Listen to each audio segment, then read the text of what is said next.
औसत, एवरेज का। एवरेज जो हम लोग पढ़ेंगे आज काफ़ी शानदार तरीके से और काफ़ी शॉर्ट तरीके से। आप जो सोच रहे होंगे कि कम से कम समय में हम कैसे बनाएं, या औसत आप पहले भी बनाए होंगे सेल्फ, या प्रैक्टिस कर रहे होंगे तो आपको बहुत सारे क्वेश्चन बनाने के दौरान टाइम अधिक लग रहा होगा।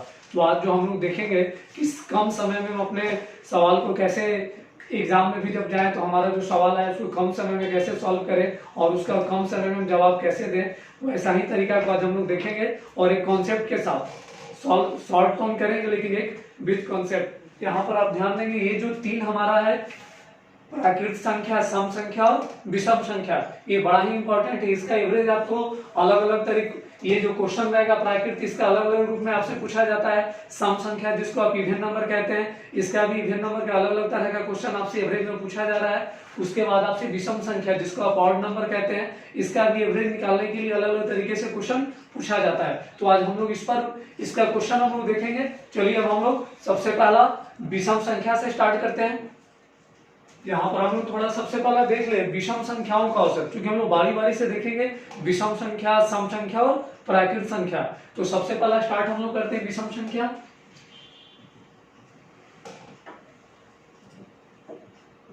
जिसको आप कहते हैं ऑड नंबर।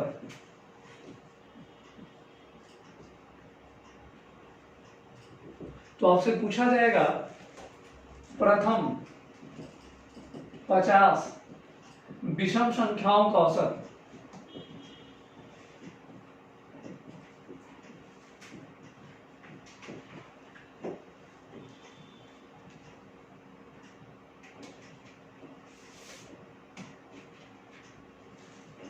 यहां पर आप लोग देख ले क्वेश्चन हमारा जो लिखा है प्रथम 50 विषम संख्याओं का औसत। एक छोटा क्वेश्चन हम लोग लिया है।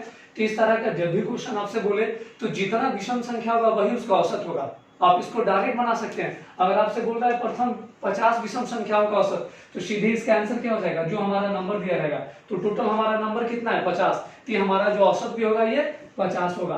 तो आप सीधे एवरेज में कितना लिख सकते हैं 50। इस तरह से आप इसे काफी कम समय में बना सकते हैं। इसका अगर आप मान लीजिए आपके मन में हो कि इसका प्रूफ कैसे हम करें कि हमारा 50 सही आ रहा है, तो थोड़ा आप एक बार देख लें। आपसे बोला जा रहा है विषम संख्या, तो मेरा विषम जो स्टार्ट होता है 1, 3, 5, 7, इस तरह से ये 50 विषम संख्या है। तो हम लास्ट चले जाएंगे 99 तक। तो आप यहाँ पर ध्यान दें, जब भी इस तरह का संख्या अगर लगातार हो, ये सम हो, विषम हो या प्राकृत हो, तो फर्स्ट और लास्ट को आप जोड़ दीजिए। तो 1 + 99 / 2 100, 100 / 2 50। इस प्रकार आप आसानी से बना सकते हैं। तो इतना हमको अब सॉल्व करने की जरूरत नहीं है, ये तो आपको प्रूफ के लिए दिए। आप सीधे क्या करेंगे, जब भी आपसे बोले प्रथम 50 विषम संख्या का औसत, तो सीधे 50 हो जाएगा। अब अगला क्वेश्चन हम लोग देख लें।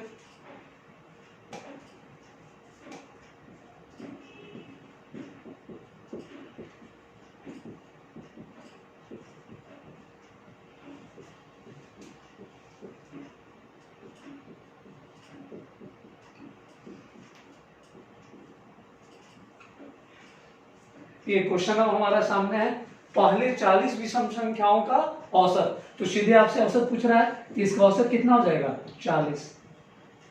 आप डायरेक्ट लिख देंगे, कोई सॉल्व करने की जरूरत नहीं है, काफी आसान है। ठीक है, अब हम लोग अगले क्वेश्चन को देख लें। हम एक और क्वेश्चन को देख लें।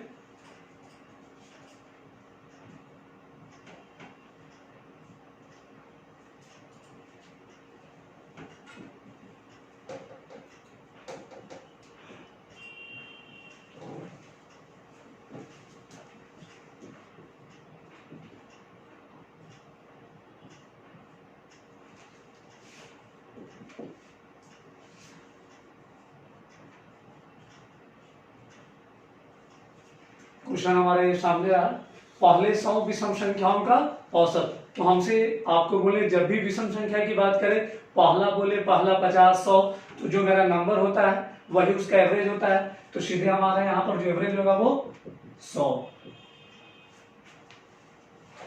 इस प्रकार से आप काफी आसानी से बना सकते हैं। अब हम लोग इसे थोड़ा लिख लें।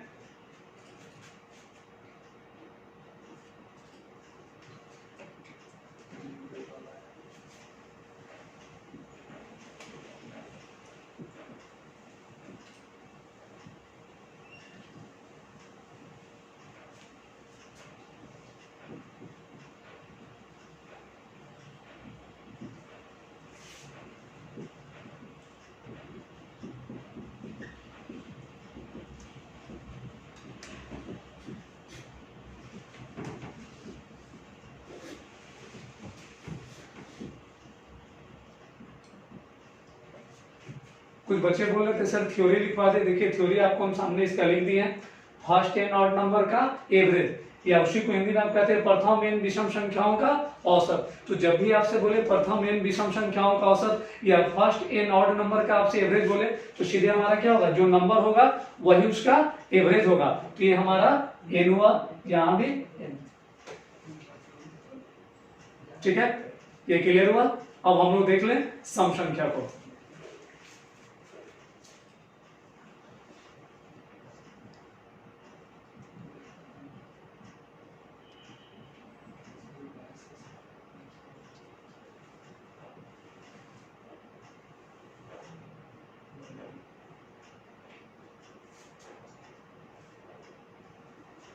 अब हमारा यहाँ पर हम लोग देखेंगे सम संख्याओं का औसत कैसे निकालेंगे। तो एक हम लोग एग्जाम्पल देख ले, एग्जाम्पल से बहुत जल्दी आप समझ सकते हैं कि कैसे इसको बनाया जाएगा। तो हम लोग एक क्वेश्चन को यहाँ पर देख ले पहले।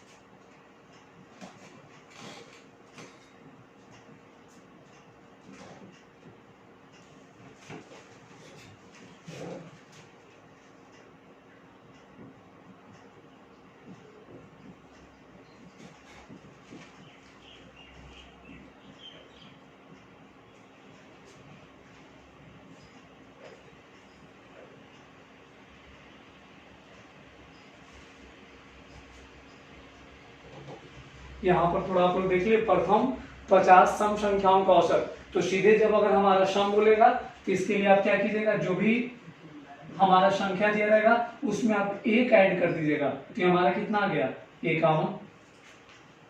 अगर किसी को परेशानी हो तो ये बोले इसमें। जब भी अगर हमारा, सुन ले फिर से एक बार, अगर सम संख्या बोले तो जितना भी हमारा नंबर बोलेगा उसमें हम एक ऐड कर देंगे, सीधे हमारा औसत बन जाएगा। एक और एग्जांपल को आप देख लें। अगर इसको आप प्रूफ भी, कुछ बच्चे का है सर प्रूफ, तो इसका थोड़ा आप देख लें। आप इसको लेंगे 2, 4, 6, प्रथम 50, इसके लिए हमें कहां तक जाना होगा, 100 तक। क्योंकि 100 तक अगर हम जाएंगे तो हमारा 50 सम संख्या मिलेगा। तो हम लोग इसको जोड़ दे थोड़ा, फर्स्ट और लास्ट को। 2 + 100/2, 102/2, ये हमारा आ गया 51। इस प्रकार ये आपका प्रूफ भी रहा। अब हम लोग अगले क्वेश्चन को देख लें। अब क्वेश्चन आपसे बोल रहा है कि प्रथम 100 सम संख्याओं का औसत। हमसे सम संख्या बोल रहा है, टोटल कितना है 100। तो हम लोग यहाँ पर अभी जस्ट सीखे हैं कि जो भी हमारा नंबर होगा उसमें हम जब सम की बात हो तो एक जोड़ देते हैं। तो यहाँ पर जो हमारा औसत होगा 100 + 1, 101, हमारा डायरेक्ट हो जाएगा। इस प्रकार से आप आसानी से बना सकते हैं। एक और एग्जांपल आप देख लें।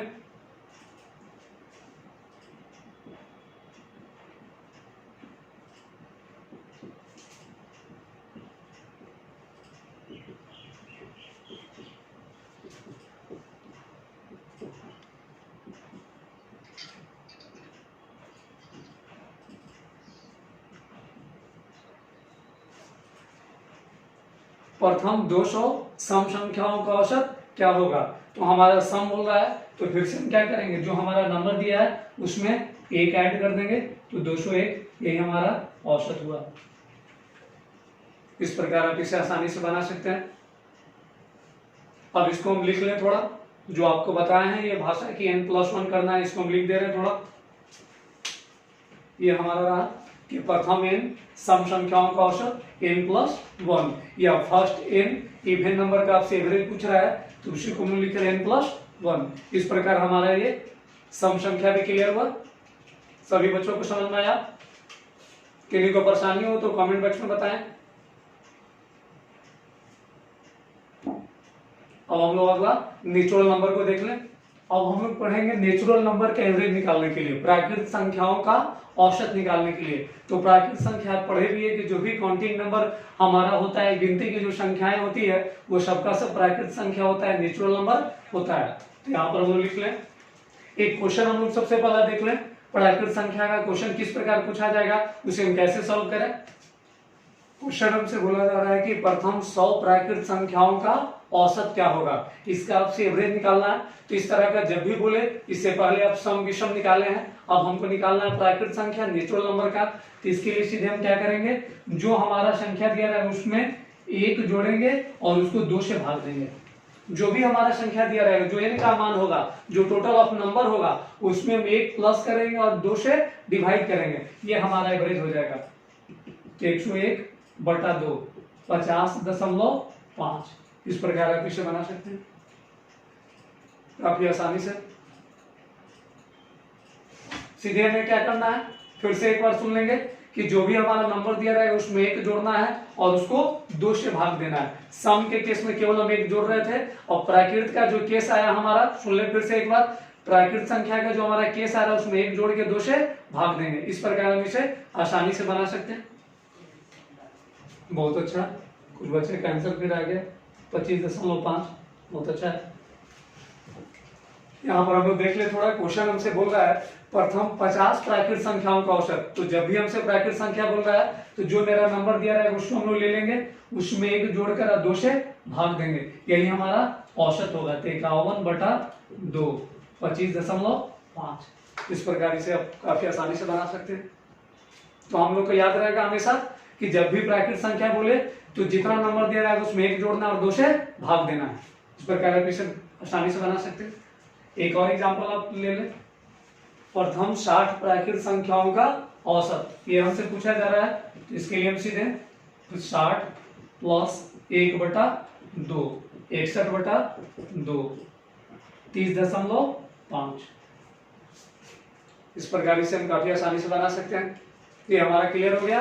प्राकृत संख्या भी आप लोगों को मजा आ रहा होगा कि काफी शानदार, बहुत कम समय में अब इसको हम बना सकते हैं। अब हम लोग देख लें नेक्स्ट क्वेश्चन हम लोग के सामने फिर से प्राकृत संख्या का थोड़ा सा अब उसका हम लोग और थोड़ा उससे अच्छा लेवल का क्वेश्चन एक देख रहे हैं, जो आपके एग्जाम में पूछा हुआ भी है कि 5 लगातार संख्याओं का औसत 63 है, तो पहली और अंतिम संख्या का योग क्या होगा। अब हमसे क्वेश्चन पूछा जा रहा है कि 5 लगातार है जिसका औसत आपको दे दिया है, और फर्स्ट और उसका लास्ट, क्योंकि पहली और अंतिम संख्या मतलब फर्स्ट और लास्ट दोनों का सम आपसे पूछा जा रहा है, योग पूछा जा रहा है। तो यहाँ पर थोड़ा इस क्वेश्चन को बनाने के लिए हम लोग क्या करते थे, सीधे पहले x मानते थे पहला, दूसरा x+1, फिर x+2, x+3, x+4, इस प्रकार आप इसे मान के बनाते थे। ये तो हमारा काफी टाइम लग जाता था, इसको हम छोड़ दे। इस तरीके से भी आप बनाते होंगे, वो भी सही था, लेकिन टाइम आपको बहुत ज्यादा लग रहा था। अब इसको कम टाइम में हम कैसे बनाएं, तो आप इसको थोड़ा सा ध्यान, इसको थोड़ा बनाने से पहले कॉन्सेप्ट को आप समझेंगे थोड़ा। कोई आपसे बोले 2, 3, 4 का, सभी लोग थोड़ा यहाँ पर ध्यान से देखेंगे बोर्ड की ओर। 2, 3, 4 का औसत अगर आपसे पूछे तो हम क्या बोलते हैं 3। अगर आपसे बोले 3, 4, 5 का औसत तो हमारा क्या होता है 4। अगर आपसे बोले 7, 8, 9 इसका औसत क्या होता है 8। अगर आपसे बोले कोई 9, 10, 11 इसका औसत क्या होता है 10। तो हम लोग थोड़ा यहाँ पर ध्यान देंगे, ये जो मेरा औसत आ रहा है 2, 3, 4 का औसत क्या आ रहा है 3, 3, 4, 5 का औसत 4, 7, 8, 9 का औसत 8, फिर हमारा 9, 10, 11 का औसत 10 आ रहा है। तो यहाँ पर थोड़ा ध्यान देंगे, ये जो हमारा औसत आ रहा है, ये औसत क्या हो रहा है, ये हमारा बीच वाला संख्या है 3 के बराबर है। ये जो हमारा औसत आ रहा है ये किसके बराबर हो रहा है, बीच वाली संख्या के बराबर। फिर यहाँ पर हम लोग थोड़ा ध्यान देंगे, ये जो 4 आ रहा है 3, 4, 5 के जो हम लोग संख्या ले रहे हैं 3, 4, 5, जिसका औसत आ रहा है 4, ये 4 हमारा क्या है बीच वाली संख्या है। फिर यहाँ पर आप थोड़ा ध्यान दें 8, तो 8 हमारा क्या है 7, 8, 9, तो इसका भी औसत कितना आ रहा है 8, तो 8 हमारा क्या हो गया बीच वाला संख्या। मतलब कि जो बीच वाला संख्या औसत के बराबर हो रहा है, हमारा बीच वाला जो संख्या हो रहा है वो किसके बराबर हो रहा है, औसत के बराबर हो रहा है, बीच वाली संख्या। यहाँ भी आप देख ले थोड़ा 9, 10, 11 का औसत 10, ये जो हमारा 10 औसत निकल रहा है ये भी औसत क्या हो रहा है बीच वाली संख्या के बराबर हो रहा है। यहाँ से हमारा एक कॉन्सेप्ट बन गया कि जो संख्या अगर बीच वाली होती है वो उसी दी गई संख्याओं के औसत के बराबर होता है। कॉन्सेप्ट भी हम क्वेश्चन में हमारा कर रहा है कि औसत 63 दिया है, तो यहाँ पर 5 संख्याओं में का जो औसत 63 दिया है, तो अभी हम जस्ट पढ़ रहे हैं, यहाँ पर चेक किए हैं कि जो औसत होता है वो बीच वाली संख्या होता है। तो यहाँ पर आप लोग थोड़ा सा ध्यान दें।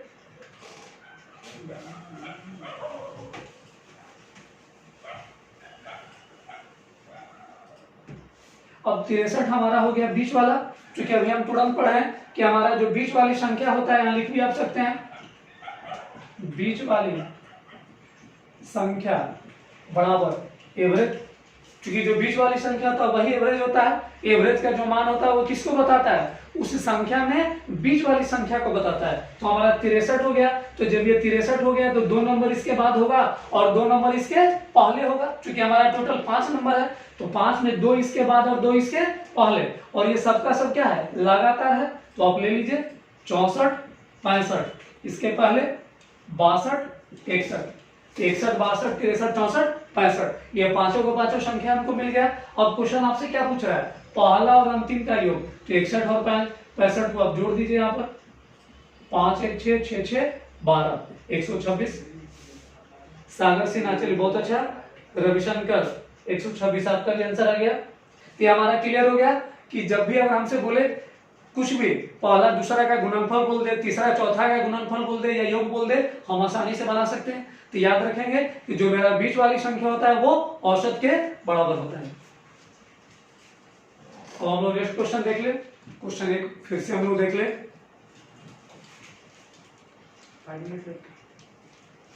5 लगातार विषम संख्याओं का औसत 113 है, तो उनमें बड़ी संख्या क्या है। तो यहाँ पर हम लोग थोड़ा देख ले कि फिर से हमारा क्या रहा है कि औसत दिया है 5 लगातार विषम संख्या में, ये जो बीच वाली, ये जो औसत होता है एवरेज, ये बीच वाली संख्या के बराबर होता है। तो आप यहाँ पर देख लें, ये 113, ये जो 113 हमारा हो गया, ये औसत के बराबर जो कि बीच वाली संख्या है। तो 2 संख्या इसके बाद और 2 संख्या इसके पहले, तो इसके बाद हो जाएगा 113 है तो 114 नहीं लेंगे, क्योंकि हमारा क्या है, विषम है। तो 113 के बाद क्या लेंगे, 115, 115 के बाद 117, इसके पहले हम ले लेंगे 111। अब हमसे क्वेश्चन क्या पूछ रहा है, बड़ी संख्या, तो बड़ी संख्या हमारा मिल गया 117। अब हम लोग इस क्वेश्चन को देख लें। क्वेश्चन आपसे दे रहा है 4 क्रमागत, क्रमागत जिसको हम लोग कहते हैं लगातार, या इंग्लिश में आप कहते हैं कंसेक्यूटिव, तो 4 क्रमागत संख्याओं का, सॉरी सम संख्या बोल रहा है कि 4 क्रमागत सम संख्याओं का औसत हमारा दिया है 27। तो सबसे बड़ी संख्या कौन सी है, तो फिर से औसत हमारा क्या होगा, 20 वाला। इस 27 को आप लिख ले। तो अब थोड़ा सा आप ध्यान देंगे, आपके मन में ये क्या क्वेश्चन गलत लिख दिया, बोल रहा है सम और बीच वाला संख्या क्या निकल रहा है, विषम, क्योंकि अभी हम लोग जस्ट पढ़े हैं कि हमारा जो बीच वाला संख्या होता है औसत के बराबर होता है। यहाँ पर तो सम बोल रहा है, तो आप थोड़ा सा देख ले, ये सही है। अब इसको थोड़ा, ये 27 के बाद क्या होगा 28, और इसके पहले क्या होगा 26। तो हमारा जब ये इधर मिल गया 26 से मिल गया 28, तो अब एक संख्या इसके बाद होगा 30, क्योंकि सम संख्या है, एक संख्या इसके पहले 24। तो अब हमारा चारों संख्या मिल गया 24, 26, 28 और 30। इसको हम लोग छोड़ दे तो हमारा सबसे बड़ा संख्या बोल रहा था 30। इस प्रकार काफी आसानी से इसको बना दिए। कि नहीं बच्चे को कोई परेशानी हो तो कमेंट में बताएं। 29 क्यों नहीं लिखे, हाँ एक अच्छा रहा, खुशी रहे तो 29 हम इसीलिए नहीं लिख रहे कि हमारा संख्या क्या है, सम। तो जब सम है जिसको हम इवेन नंबर कहते हैं, यहाँ पर 27 के बाद अगर 29 लेते हैं तो 29 पे हमारा क्या आ जाता है, विषम आता है। जबकि क्वेश्चन हमारा क्या हो रहा है, सम, तो हमको जो निकालना होगा वो भी सम होगा। तो जो 27 हमारा औसत हुआ, तो 27 के बाद कौन होगा, थोड़ा हम लोग चेक कर ले, क्योंकि 27 तो हमारा विषम हो रहा है। तो 27 के बाद 28 और 27 के पहले 26। तो हमारा जब ये 26 और 28 दो संख्या हो गया, तो इसके बाद वाला सम क्या होगा 30, और 26 के पहले वाला 24। तो ये चारों का चारों हमारा मिल गया 24, 26, 28 और 30। क्योंकि अगर आप देख थोड़ा सा देख ले, ये 26 28 को अगर आप जोड़िएगा तो 27 के बराबर होगा इसका औसत। इन दोनों को जोड़ के आप 2 से भाग दें, इसके बराबर होगा, औसत के बराबर। तो जब भी आपको अगर इस तरह से दिया रहेगा तो आप क्या करेंगे, उसके एक बाद और उसके एक पहले ले लेंगे, उसके बाद आप आसानी से बना सकते हैं। अब समझ में आया या नहीं। चलो इस क्वेश्चन को हम लोग देख ले थोड़ा। क्वेश्चन का 3 के प्रथम 5 गुणजों का औसत, गुणज जिसको आप इंग्लिश में मल्टीपल कहते हैं, जो उसके टेबल में आता है। तो ये 3 के प्रथम 5 मतलब 3 के टेबल में कहां तक जाना है, 5 तक आपको जाना है। गुणज मतलब ये होता है मल्टीपल। तो आप यहाँ पर कह रहा है क्वेश्चन कि 3 के प्रथम 5 गुणजों का औसत, तो आप लिख लें 3, 6, 9, 12, 15। 3 के टेबल में उनको 5 तक जाना है। अब इसका औसत पूछ रहा है, तो हम लोग इसके लिए क्या करेंगे, फर्स्ट और लास्ट को लेंगे। 3 + 15/2, 18/2, 9। इस प्रकार आप काफी आसानी से इसको बना लिए। इसका एक और एग्जाम्पल हम ले लें, 2 के प्रथम 10 गुणजों का औसत क्या होगा। यहाँ पर ध्यान दें 2 का प्रथम 10 है तो 2 4 लास्ट हमारा कहाँ जाएगा 20 तक, तो 2 + 20/2 22/2 11। इस प्रकार काफी आसानी आ गया। तो बच्चों आज का क्लास आप लोगों को कैसा लगा आप हमें जरूर कमेंट में लिख कर बताएंगे। कमेंट में आप अपना मैसेज टाइप करके हमको बताएंगे कि आपका आज का क्लास कैसा लगा। और आज आप पूरे क्लास में इतने समय तक बने रहे इसके लिए आपको धन्यवाद। और आपको विश्वास दिला दे कि अगर आगे के वीडियो में भी हम ढेर सारा आपके लिए ट्रिक तैयार किए और शब्द को लेकर आएंगे। आप बस इसी तरह हमारे चैनल से जुड़े रहें, हमारे क्लास के साथ जुड़े रहें हमेशा। और जो लोग भी अगर अभी तक सब्सक्राइब नहीं किए हो चैनल को सब्सक्राइब कर दें। और आप हमारा एक और रिक्वेस्ट होगा कि आप इस वीडियो को थोड़ा अपने दोस्तों तक जो गाँव में है, जो अगर कोचिंग नहीं कर पा रहे हो या किसी तरह उनके पास वो व्यवस्था नहीं बन पा रहा हो लेकिन फिर भी उनके भीतर एक इच्छा है कि अपनी जिंदगी में कुछ करने का, तो आप जरूर वहां तक इस वीडियो को थोड़ा शेयर कर दें ताकि उनका भी उनकी जिंदगी में भी उनका कल्याण हो और साथ साथ आपका भी कल्याण हो। ऐसा हम परमात्मा से प्रार्थना करते हैं। जय हिंद, वंदे मातरम।